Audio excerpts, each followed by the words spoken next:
Today I want to summarize everything that I have been saying for the last 2 months and collect the responses of various world publications to all those myths about the failure of Ukraine's counteroffensive, which Russian propaganda through its numerous sources is trying to put into heads. The strategy of the Ukrainian military does bring success, write the Western media, summarizing the results of the first 2 months of the counteroffensive. Gathered their main conclusions that refute Russia's version of Ukraine's failures. Ukrainian advances are meager or non-existent. According to Reuters, in the 2 months since the start of the counteroffensive, the AFU has liberated more than 200 square kilometers, at least 10 square kilometers weekly.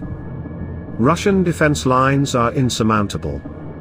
Foreign policy analyst reminds that almost daily there are reports of Ukrainian brigades successfully passing through the Dragon's Teeth, and other fortifications, deep into Zaporizhia, towards Melitopol and Berdyansk, and since the beginning of August further away from Staromayorsk, driving a wedge between the so-called Luhansk and Donetsk People's Republics.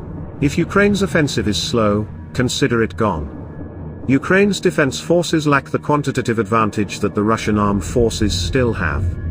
In addition, it is simply irrational to throw everything and strike point blank, when you can hit the rear, while slowly but surely smashing the enemy's defenses.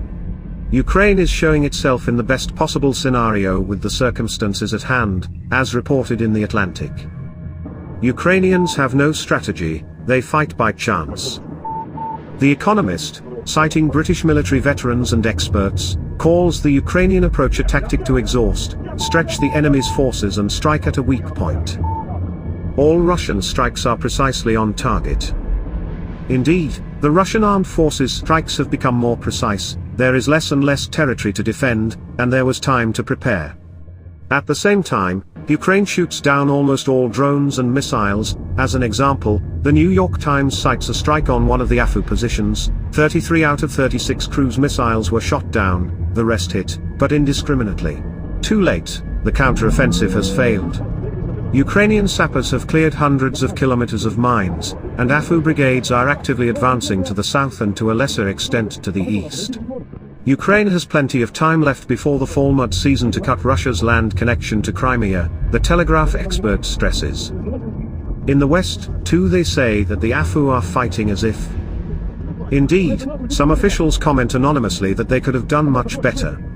The snag is that the West provides Ukraine with armaments with a huge delay and in insufficient quantities, which does not even allow for quality training.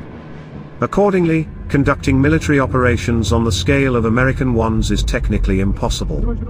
The criticism comes to a standstill, summarizes time. Bakhmut, now forever with Russia, Ukrainians there suffer defeat after defeat. From a BBC investigation based on hundreds of American and British satellite images, it's clear to see how the Ukrainian army continues to not just encircle but cut Bakhmut off from Russian-controlled territory. We are at a stage where the Ukrainian military has combined all the best practices, and we are beginning to see a mass retreat by the Russians, experts summarize.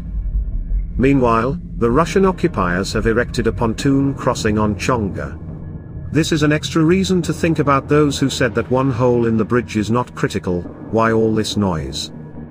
On the other hand, it also demonstrates that everything is going according to plan in the south and even with some acceleration. After all, the earlier pontoon crossing in the area of the Antonov bridges happened after the bridge was really destroyed. And if someone still thinks that the processes in the south are moving too slowly, I strongly recommend to watch this video.